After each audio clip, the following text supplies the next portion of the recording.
Hi everyone, in today's video we're going to talk about how to make a concrete driveway and some general tips on laying concrete. Coming up.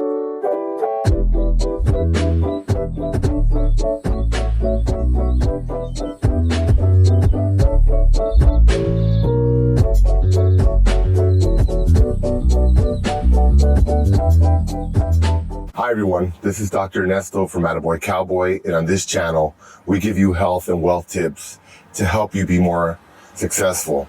Now I want to go over a little bit of how we're making a concrete driveway for if you're doing new construction or you want to redo your driveway at home, some tips on how to save money, be the most effective at it, and to make sure that you're meeting the city regulations. So I'm going to take you step by step on how we're making the driveway for this new building that we're working on. Let me give you a tour. Okay, so let me just go over how you're going to do this. This is what the driveway looks before we pour the concrete. So basically what you're going to do is you're going to get some string and you're going to measure where you need it to go. I'm going to give you an example. Here's some orange string here you can see.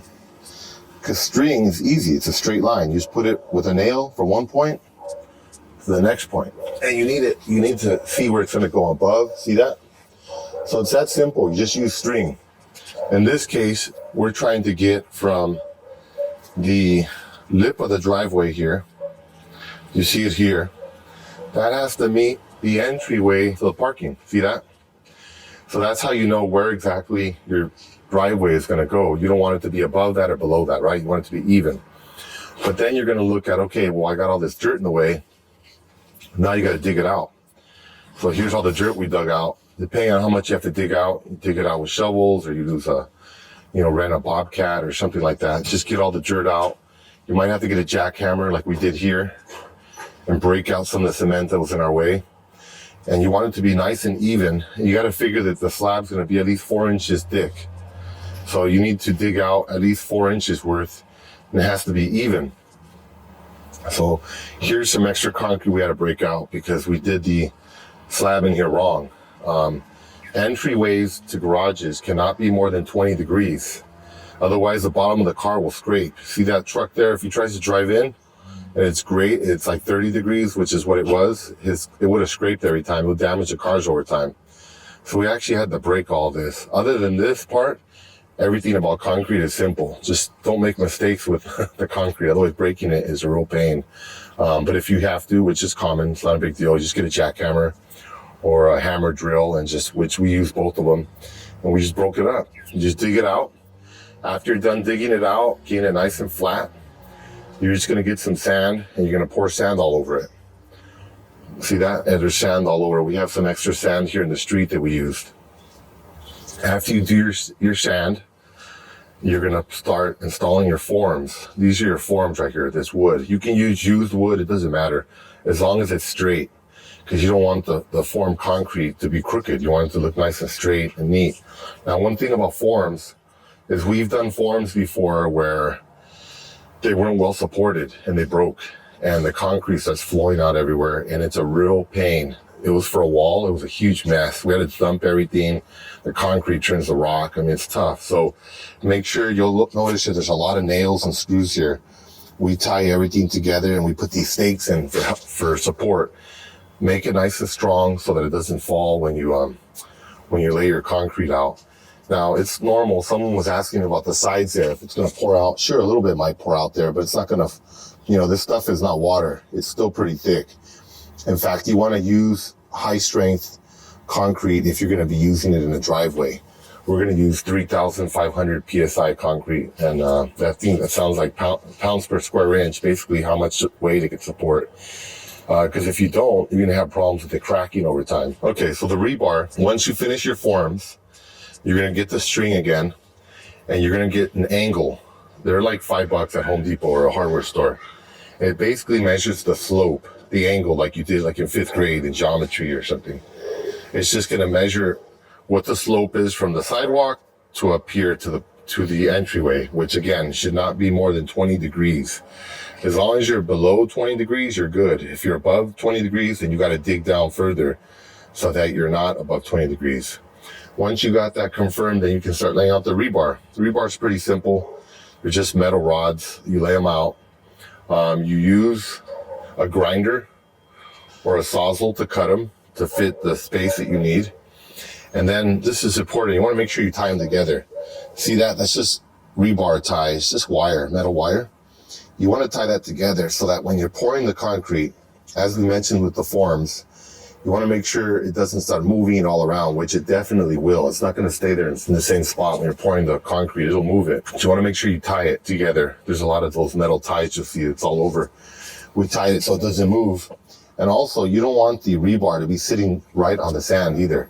You notice there we have a concrete dowel. Those are so the rebar's like somewhere in the middle. That'll give it strength. If it's all the way at the top or on the bottom, that's not good. That's not going to give you a lot of strength. You want it somewhere in the middle. We can even use just chips of concrete. That's fine. As long as it's not sitting on the ground, that's going to give you some extra support. Because we're going to make blocks, we're not going to make a solid driveway. We put these pieces of form or wood in the middle. You see that? And here. And I'm going to show you what it's going to look like afterwards. Okay, so if you see these examples here, the reason why the city wants you to have these gaps is because of global warming and drought. As you notice, most of the city is concrete, and a lot of the older houses, all their driveways are concrete. What happens is when it rains, the water doesn't absorb into the ground here. It just goes into the gutter and out to the ocean. So the cities are getting drier and drier, especially places in the Southwest United States. But really, this applies anywhere in the world because we're having drought all over the world pretty much now. So you don't want to build these types of concrete structures anymore. This is an old house. Everything's concrete. They don't allow that anymore. You have to put gaps. Just like I showed in the pictures there, that allows for water to get in to the water table for agriculture and wells and everything else. And actually they look kind of cool, these openings. You can put grass, you can put different types of river rock or whatever fancies you. So here's the other driveway. Here's a rebar. And as you can see, the rebar runs through the wood. There's notches made there for the rebar. That's so that even though there's going to be separate blocks, the blocks will be tied together and they won't move. So they'll be tied together with metal. But also when you fill in the sand and the rock in between them, that also keeps them in place. You'll see there where we drilled into the original slab and put the rebar into there. That helps also to secure it. So I'll show you an example here, the neighbor's driveway. This house is about a year old. And you'll notice here there's gaps. You see that? That's for the water. Again, that's for global warming and to keep, the water flowing into our water table. Now, let me show you an example of what happens when you don't put water on the driveway. You use cheap concrete. You got this beautiful house here, $1 million house, but you got all these cracks here in the driveway. You see that? And this is only a year old. There's another one. There's a huge one here down the middle and only a year old. So you can see that this was caused by, most likely from using cheap concrete. You can tell by the color. It's kind of white. The better the concrete, the darker gray it is. There's just cracks all over the place. And that's because someone used really cheap concrete, trying to save some money. Now everything's all broken up. So you don't want to do that.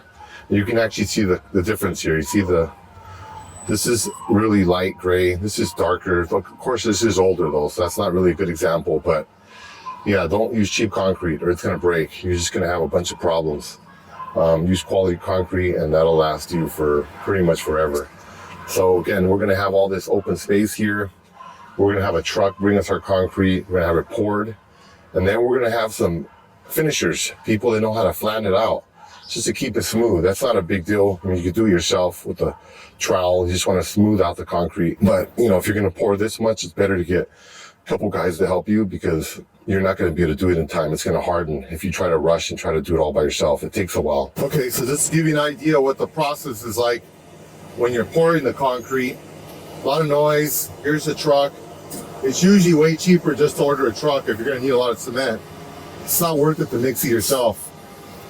Here's the driveways now. And you can see the guy there. Those are the finishers. They're the ones smoothing it out. The trowel. They're making sure all the concrete's nice and smooth. Then here are the steps. You can see the gentleman over here kind of rushing through to level everything out before it hardens. Remember, it's sunny here in California. So if you don't move quick, this stuff's going to dry up on you. It's not going to look nice. So they have to hurry up. You can see some of the different tools they're using here. This guy's trying to cut the edges there so it looks nice and smooth. He has a trowel. They use these great big ones here. to smooth out the rest of the concrete. But in the beginning, when it's looking kind of rough, they're just using a 2x4. And it's good if you have somewhere to put the extra concrete. Like we're gonna use it here to make this cinder block wall. So we got a team of guys here working at the same time, so we get both of them done at the same time. We don't have to be mixing concrete later on. Everything's all set up. You see that? Now here's the other driveway here where they're about to pour. This is what it looked like before. And then we'll pour it out in a few minutes. This is where the cinder block wall is gonna go. And now he's backing the truck up over here to finish it. Just to give you an idea what it's like.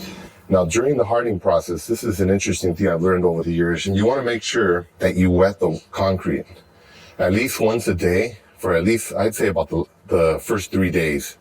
And again, that depends on where you live in the world, how hot it is, the humidity, all that kind of stuff. But here in Los Angeles, it's dry. So if we don't wet the concrete every day, what happens is it starts to dry really fast, and the concrete will actually start to crack. You don't want that. You just spend a bunch of money on it. You want to make sure it's nice and smooth. So by wetting it every day, the concrete absorbs some of that moisture, and it helps it to kind of settle and expand properly the way it's supposed to. If it contracts too quickly and it just dries hard with no moisture, it'll crack. Most of the time, not always, but it will, and it's not worth the risk. So just come out with the water hose, just wet it all down for a minute. You don't have to flood it or anything. Just wet it and let it'll just evaporate over time. That's it. I just do it for the first few days and that make sure that it doesn't crack. So that's it. Just be mindful of like the wood. If you can, use recycled wood. You're not making more dirt. And other than that, it's a pretty simple process.